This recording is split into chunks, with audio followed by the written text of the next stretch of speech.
Hi, I'm Samantha from Thread Collective, and in my hands I have one of the new offerings from Malabrigo. This base is called Cloud, and it is a superwash chrome top that is incredibly soft in the hands. It is a merino, and they're available in a bunch of different colorways. I've got Arco Iris, and I'm going to be splitting it down into a few different sections so I can show you how it spins up. So I'm going to do a fractal spin, which we have a blog coming out on. I'll also be doing a chain ply, which is a kind of 3-ply, and I'll also be doing a 2-ply.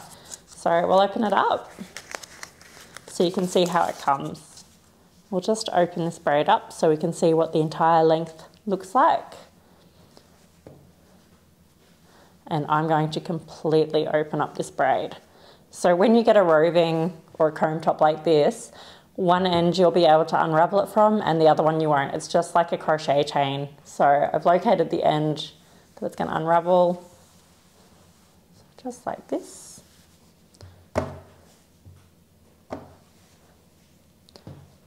And you can look at all of these absolutely gorgeous colours.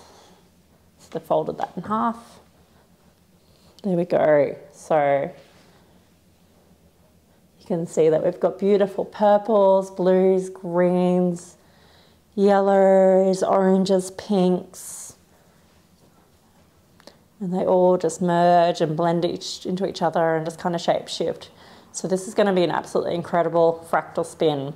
Normally for a fractal spin, I'd use the entire chunk, but I'm going to split this up so we can show you how to break it down and do up a quick spin. Okay, so I'm just going to break this down for a fractal spin. I'm not going to be using the entire length of roving. Well, I'll be using the entire length, but I won't be using all of the roving. So in a fractal spin, you need to split lengthways, so that means the long way. So I'm going to split a little under half off because I need to make sure I leave myself plenty to show you how to do some other kind of spins as well. So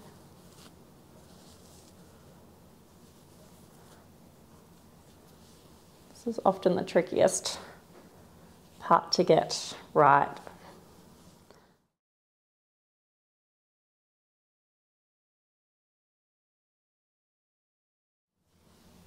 Sometimes you get really lucky with a braid, and sometimes you've just got to make sure that you're still splitting relatively evenly as you go with other braids.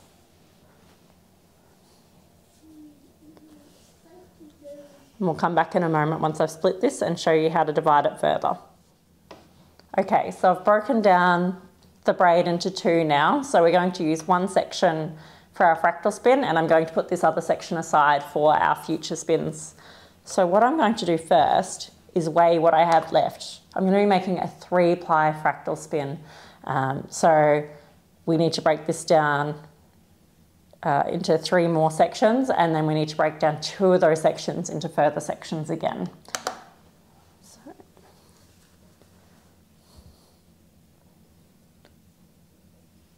Okay, so we've got 53 grams, so that comes down to about 17.5 grams per section that we'll be doing for our 3-ply spin. So I'm going to break it down into thirds, and I'm going to aim for about 17.5 grams for each of those thirds. And again, we're breaking these sections down lengthways.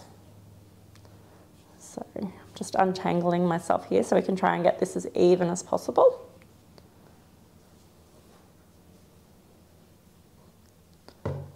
Okay. So what I do, if I haven't gotten my sections kind of even, I'll do really thin slivers to further break it down again.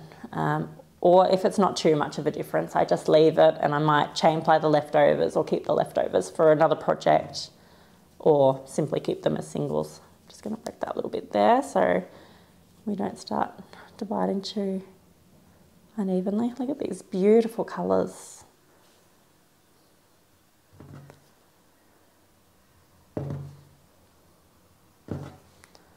Okay, so I'll weigh this section I've just broken down. This should be 17 grams. Perfect. So we'll pop that one to the side. It's always nice when that happens. And then we'll break this one down again and hope for similar kind of luck.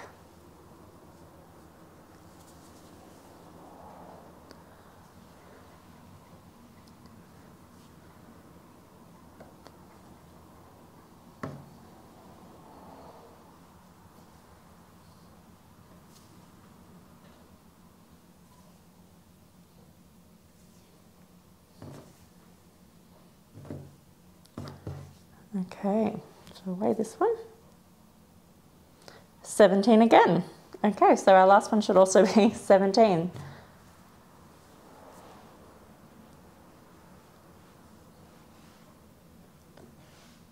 Amazing. We shouldn't have too much waste at all at the end. So I can pop the scales to the side for the moment. The next bit's, while it's really nice to keep it as even as possible, it's not quite as essential.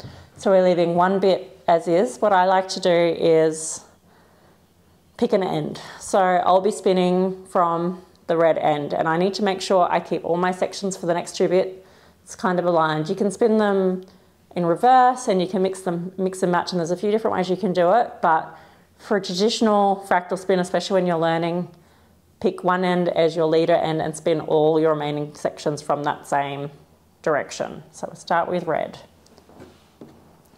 Section number 2.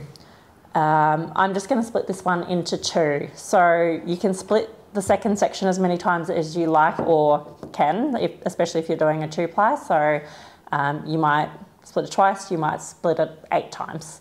So I'll do that now. So this is the end of the spin, is the white end. So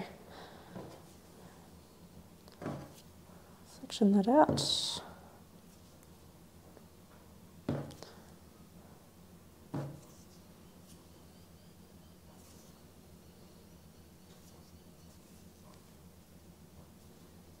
Trying to keep it somewhat even as we go. For best results, you may wish to weigh and get that measurement exact and be really conscious of your consistency throughout your spin.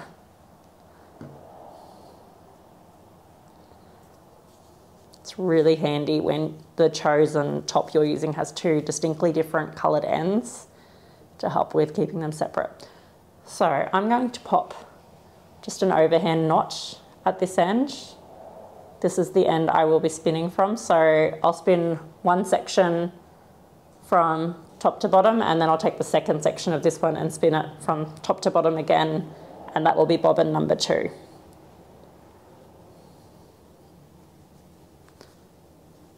Just tidy these up a little bit so they stay together.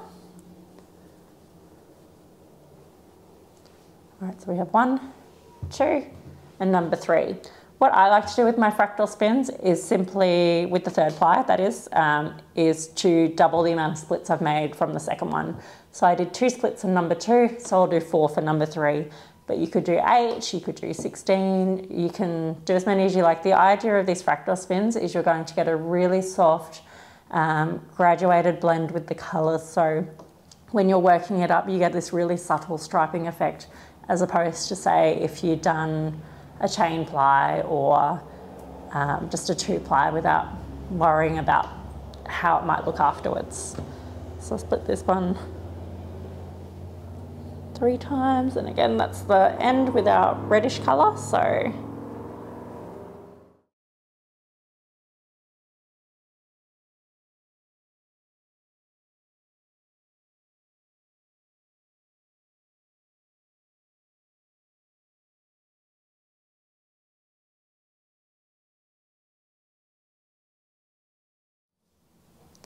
I'll be spinning this up on the Schatz Sidekick spinning wheel, which is their travel system.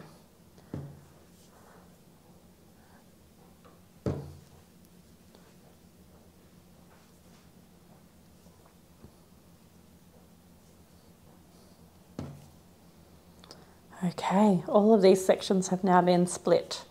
So this is for another kind of spin. That's just from the same braid, so we're just doing a small braid. We've used about half of the fibre, and then I will be doing a 3-ply fractal spin.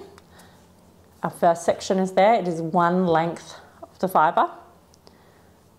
Our second section is here. It's 2 lengths of the fibre, and we'll be spinning it end to end and then end to end again in the same direction.